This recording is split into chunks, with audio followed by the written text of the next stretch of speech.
আসসালামু আলাইকুম রহমতুল্লাহ। বিসমিল্লাহির রহমানির রহিম। সম্মানিত সাংবাদিকবৃন্দ, আপনাদের সবাইকে আন্তরিক মোবারকবাদ জ্ঞাপন করছি। ডাকসু নির্বাচনে জয় অথবা পরাজয়ের কিছু নেই। ডাকসু নির্বাচনের মাধ্যমে জুলাইয়ের প্রজন্ম বিজয়ী হয়েছে। ডাকসু নির্বাচনের মাধ্যমে ঢাকা বিশ্ববিদ্যালয়ের শিক্ষার্থীরা বিজয়ী হয়েছে এবং ডাকসু নির্বাচনের মাধ্যমে জুলাইয়ের আকাঙ্ক্ষা বিজয়ী হয়েছে, শহীদদের আকাঙ্ক্ষা বিজয়ী হয়েছে। সে কারণে আমরা শুরুতেই শ্রদ্ধার সাথে স্মরণ করছি জুলাই বিপ্লবের সকল শহীদদের, যাদের মাধ্যমে আজকে আমরা ফ্যাসিবাদ মুক্ত বাংলাদেশ পেয়েছি এবং আজকে আমরা প্রতিটি ক্যাম্পাসে ক্যাম্পাসে গণতান্ত্রিক পরিবেশ পেয়েছি। একই সাথে আমরা স্মরণ করছি বাংলাদেশের আজাদী আন্দোলনের সকল শহীদদের, বিশেষ করে মহান মুক্তিযুদ্ধের সকল শহীদদের, 90-এর স্বৈরাচার বিরোধী আন্দোলনের সকল শহীদদের, আধিপত্যবাদের বিরুদ্ধে, আগ্রাসনের বিরুদ্ধে লড়াই আমাদের অগ্রনেতা শহীদ আবরার ফাহাদ সহ ক্যাম্পাসের ছাত্রলীগের নির্যাতন নিষ্পেষণে যতজন শহীদ হয়েছে সকল শহীদদের আল্লাহ পাক সুবহানাহু ওয়া তাআলা সকল শহীদদের জান্নাতুল ফেরদৌসের মেহমান হিসেবে কবুল করুক, আল্লাহুম্মা আমিন। প্রিয় উপস্থিতি, ডাকসু নির্বাচনের মাধ্যমে ঢাকা বিশ্ববিদ্যালয়ের শিক্ষার্থীরা আমাদের উপর নেতৃত্বের আমানত রেখেছে। আমরা দৃঢ়কণ্ঠে বলতে চাই, ডাকসু নির্বাচনে ঢাকা বিশ্ববিদ্যালয়ের শিক্ষার্থীরা সাদিক কায়েম, এস এম ফরহাদ, মহিউদ্দিন খান সহ ঐক্যবদ্ধ শিক্ষার্থী জোটের আমাদের প্যানেলের উপর যে আমানত রেখেছে, আমরা সেই আমানতের যথাযথ হক আদায় করবো ইনশাআল্লাহ।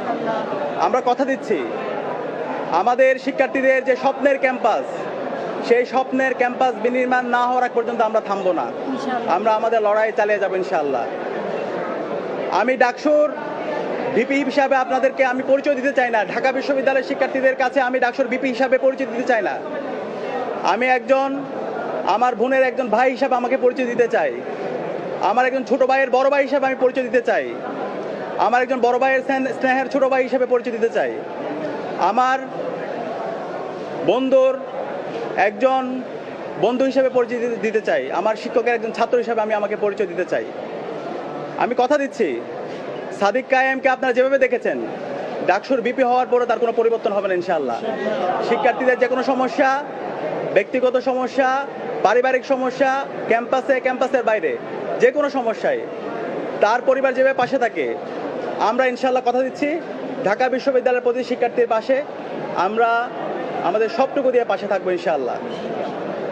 প্রিয় উপস্থিতি, আমরা এই ডাকসু নির্বাচনের দেখতে পেয়েছি, এই নির্বাচন আয়োজন করার জন্য আমাদের বিশ্ববিদ্যালয়ের শিক্ষার্থীরা রাত দিন এক করে কাজ করেছেন। আমাদের শহীদদের আত্মত্যাগের মাধ্যমে আজকে এই ডাকসু নির্বাচন অনুষ্ঠিত হয়েছে এবং এই নির্বাচন সফল করার জন্য আমাদের নারী শিক্ষার্থী যারা আছে তাদের অগ্রণী ভূমিকা ছিল এবং জুলাই বিপ্লবে আমাদের বোনদের আমরা অগ্রণী ভূমিকা দেখতে পেয়েছি, তারা আমাদেরকে সাহস জুগিয়েছে। আমরা আমাদের এই ক্যাম্পাসকে সবার জন্য একটা নিরাপদ ক্যাম্পাস হিসাবে বিনির্মাণ করার আমরা প্রতিজ্ঞা করছি। একই সাথে আমাদের এই ঢাকা বিশ্ববিদ্যালয়ের যেই ধর্মের, যেই পথের, যে মতের, যে আদর্শের লোক না হোক না কেন, আমরা সবাই একসাথে কাজ করব। আমরা এই ঢাকা বিশ্ববিদ্যালয়কে একটা মাল্টিকালচারাল ইনস্টিটিউট হিসাবে আমরা বিনির্মাণ করব এবং আমাদের প্রতিজ্ঞা, আমাদের এই ঢাকা বিশ্ববিদ্যালয়কে আমরা একটি পূর্ণাঙ্গ একাডেমিক ইনস্টিটিউট হিসাবে আমরা পরিণত করব। একজন বিশ্ববিদ্যালয় শিক্ষার্থী প্রথম বর্ষ থেকে তার চমৎকার একাডেমিক এনভায়রনমেন্ট এখানে পাবে, গবেষণার পরিবেশ থাকবে, তার আবাসন নিয়ে ভাবতে হবে না, তার খাদ্যের নিরাপত্তা থাকবে, স্বাস্থ্যের নিরাপত্তা থাকবে এবং আমাদের নারীদের জন্য একটা নিরাপদ ক্যাম্পাস হিসেবে আমরা গড়ে তুলব। আমরা সবার কাছে দোয়া চাচ্ছি। সারা দেশের মানুষ আমাদের জন্য দোয়া করেছেন, আমাদেরকে পরামর্শ দিয়েছেন, বিশ্ববিদ্যালয়ের শিক্ষার্থীরা আমাদেরকে পরামর্শ দিয়েছেন।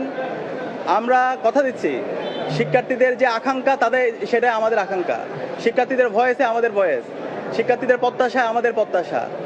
আমরা আমাদের এই ক্যাম্পাসকে স্বপ্নের ক্যাম্পাস বিনির্মাণ না হওয়ার আগ পর্যন্ত আমরা আমাদের লড়াই চালিয়ে যাবো ইনশাআল্লাহ।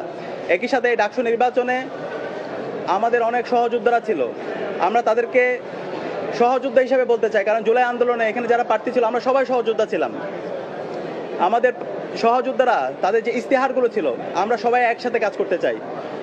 এখানে আমাদের সাথে যারা একসাথে নির্বাচন করেছি তারা প্রত্যেকে এক একজন আমাদের উপদেষ্টা। আমরা আশা করব তারা আমাদেরকে যে কোনো বিষয়ে পরামর্শ দিবে, আমাদেরকে গাইড করবে, আমাদের যে কোনো ভুল বিষয়, যে কোনো সিদ্ধান্তে তারা আমাদেরকে ধরিয়ে দিবে। আমরা সবাইকে নিয়ে আমাদের স্বপ্নে ঢাকা বিশ্ববিদ্যালয় বিনির্মাণ করব এবং সেই ক্ষেত্রে আমরা এই ঢাকা বিশ্ববিদ্যালয় থেকে আমাদের এই স্বপ্নের বাংলাদেশের যেই আমাদের সবার বাংলাদেশের যে আমাদের ভাবনা সেটা আমরা দিতে চাই। এই জুলাই বিপ্লব এই ঢাকা বিশ্ববিদ্যালয় থেকে শুরু হয়েছিল এবং সফলতার সাথে আজকে আমরা আজাদি পেয়েছি এবং এই ঢাকা বিশ্ববিদ্যালয় থেকে আমরা আগামীর বাংলাদেশের একটি চমৎকার গণতান্ত্রিক পরিবেশ নিশ্চিত করার জন্য এই ঢাকা বিশ্ববিদ্যালয় থেকে আমরা সেই বার্তা দিব। আমরা একই সাথে শ্রদ্ধার সাথে স্মরণ করছি আমাদের ডাকসু নির্বাচনে গতকাল একজন সাংবাদিক ইন্তেকাল করেছেন এবং অসংখ্য সাংবাদিকরা নির্বাচনের শুরু থেকে শেষ পর্যন্ত তারা যেভাবে রাত দিন এক করে আমাদেরকে সাপোর্ট দিয়েছেন, আমরা সবার প্রতি কৃতজ্ঞতা জ্ঞাপন করছি এবং যেই সাংবাদিক বন্ধু ইন্তেকাল করেছেন আল্লাহর কাছে দোয়া করছি আল্লাহ তাআলা যেন আমাদের এই সাংবাদিক বন্ধুকে জান্নাতুল ফেরদৌসে মেহমান হিসাবে কবুল করে এবং সবার কাছে দোয়া চেয়ে আমাদের আজকের কথা এখানে শেষ করছি। আসসালামু আলাইকুম রহমতুল্লাহ।